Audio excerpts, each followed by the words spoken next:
자, 닉 교수의 코인 이야기입니다. 암호화폐에 무작정 투자하지 말고 공부하고 내용을 알고 하라고 암호화폐에 대한 정확한 지식을 알려드리는 채널입니다.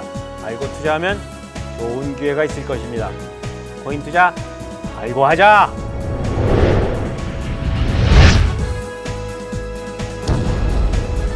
자, 지난 시간에 이더리움은 상대방에 대한 신뢰가 없는 상태에서 불특정 다수가 계약을 하고 이를 실행할 수 있다는 것을 보여줬다고 했습니다. 이해하시죠? 이를 바탕으로 소프트웨어 프로그램만으로 만들어진 다오라고 하는 탈중앙 기업이 만들어져서 운영을 할 수 있다는 것도 보여줬다고 말씀을 드렸습니다. 그래서 나오기 시작한 것이 덱스라고 불리는 탈중앙 거래소이고, 이를 바탕으로 디파이라고 불리는 탈중앙 금융기관이 생겨났다고 말씀드렸습니다. 디파이는 이더리움이 만들어낸 킬러 앱이고 와해성 혁신 기술이라고 말씀드렸습니다. 저는 감히 그냥 와해성 기술일 뿐만 아니고 빅뱅형 와해성 기술이라고 자신 있게 말씀드릴 수 있습니다. 은행이나 보험사와 같은 기존 금융기관이 디파이와 경쟁해서 살아남을 방법은 전무합니다. 여러분들 중 비디오 대여점을 기억하시는 분들이 있을 것입니다. 여러분들 비디오 대여점 다 없어진 거 기억하시죠? 기존 금융산업이 디파이들과 경쟁할 수 없는 것은 비디오 대여점이 소위 OTT 산업이라고 불리는 넷플릭스와 경쟁할 수 없는 것과 비슷합니다. 물론 기존의 금융기관들은 국가가 제공하는 라이센스라는 강력한 무기가 있는 것은 사실입니다. 국가 규제를 무기로 방어해 나설 수는 있습니다. 과거 영국에서 제정된 빨간 깃발 조례는 30년간 계속되었다고 하는데요. 이 조례는 사실 보행자를 보호하기 위해서 만들어진 것이 아니고 자동차의 등장으로 생계의 위험을 느낀 마차 사업자들의 농간 때문에 생긴 규제였습니다. 그 결과로 영국의 자동차 산업이 크게 낙후되었다는 점은 꼭 기억해 둬야 할 점입니다. 각국의 금융기관들이 규제를 무기로 방어하면 할수록 그 국가는 후진국으로 남겨질 수 있습니다. 우리나라 규제당국은 이미 금융기관들의 후진적 방어에 동조하고 있는 것처럼 보입니다. 최근 정책당국은 암호화폐 거래소를 급진적으로 폐쇄하려고 하고 있습니다.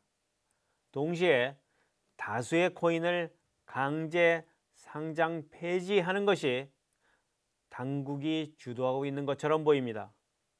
이와 같은 행태는 마치 마차 산업을 보호하려고 빨간 깃발 조례를 30년간 유지했던 영국과 매우 유사할 수 있습니다.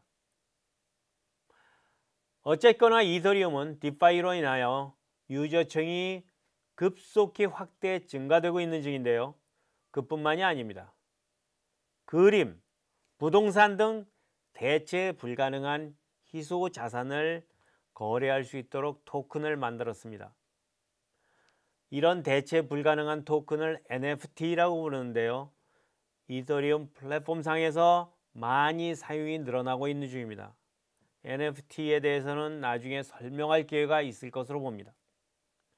이더리움은 스마트 개혁을 처음 소개한 플랫폼으로서 확실히 비트코인을 뛰어넘어서 암호화폐의 기축통화가 될 개연성이 있습니다. 최근 골드만삭스의 보고서도 이와 같이 예측하고 있습니다. 그 이유는 비트코인보다 확실히 우수하고 디파이와 NFT뿐만이 아니고 더 많은 분야에 적용될 것이기 때문이라고 보고 있습니다. 이렇게 이더리움이 비트코인을 넘어설 것을 예측하고 있는 중이니까 당연하게 골드만삭스는 이더 선물 옵션을 자기 고객에게 판매할 것이라고 발표했습니다. 놀랍게도 비트코인보다 이더를 먼저 판매할 것이라고 합니다. 그 외에도 모간 스탠리 은행은 지난 1년 동안 비트코인은 38% 상승했는데 이더리움은 240% 상승했거든요. 이게 왜 그런가 하는 보고서를 냈습니다. 한 가지 이유는 비트코인이 마켓 캡이 2배나 큰데요. 이더리움의 거래 규모가 약 60% 더 크다고 합니다. 그 또 다른 이유는 물론 디파이와 NFT가 있습니다. 대형 자금이 유입될 수 있는 유동성이 큰 것도 큰 장점이라고 꼽았습니다. 아마 더 놀라운 소식은요, 골드만삭스가 JP 모건 은행의 블록체인 네트워크에 가입을 했다는 것인데요. 가입을 해서 스마트 계약을 사용하는 리포 계약이라는 걸 했습니다. 쉽게 말하면 토큰화된 미국채를 JP 모건 은행이 발행한 JPM 코인으로 스왑한다는 내용인데요. 이더리움 기반의 이 스마트 계약의 거래량은 적어도 하루 10억 불 이상이 되는 것으로 알려졌습니다. 자, 여기까지 이더리움이 얼마나 엄청나게 큰 시장으로 확산하고 있는지 설명했는데요. 문제점을 짚고 가겠습니다. 이더리움의 첫째 문제는 그 사용량이 많은 만큼 그에 맞게 처리 속도가 빨라야 하는데요. 엄청나게 느리다는 게 또 문제입니다. 비트코인만큼은 아니지만 처리 속도는 초당 14개 정도의 거래를 처리하고 있는 중입니다. 이처럼 느린 이유 중에 하나는 물론 비트코인식의 작업증명을 사용하고 있는 것입니다. 둘째 문제점은 거래비가 너무 비싸서 이더를 사용하는 사람은 자기를 바보로 생각해야 될 정도입니다.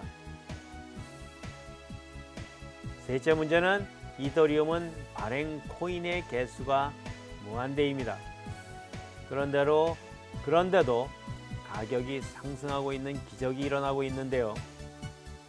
이런 문제점을 해결하기 위해 올해 말까지 이더리움 2.0을 릴리즈하는 게 계획되어 있습니다. 위의 세 가지 문제를 다 해결한다고 합니다.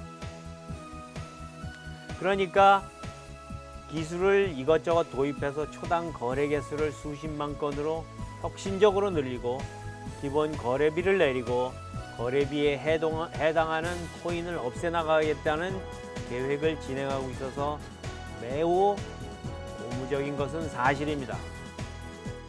하지만 기술적으로 볼 때 초당 수십만 건을 해결할 수 있을 것이라는 예측에는 의구심이 듭니다. 그 이유는 긴 기술적인 분석에 대한 설명이 있어야 하기 때문에 생략하겠습니다. 결론을 짧게 내리겠습니다. 이더리움은 현재 존재하는 코인 중 가장 강력한 잠재력을 갖고 있는 코인입니다. 만일 여러분들이 코인을 갖고 어느 정도 안정된 수익을 보고 싶다고 하면 이더리움은 우선순위에 들어가야 될 것입니다. 물론 경고하지만 저는 투자 전문가가 아닙니다. 투자는 전적으로 자신이 알아서 하셔야 합니다.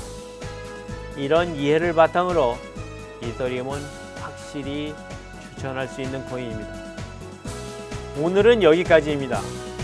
다음에는 이오스와 카다노 그리고 폴카닷에 대해서 설명하겠습니다. 감사합니다.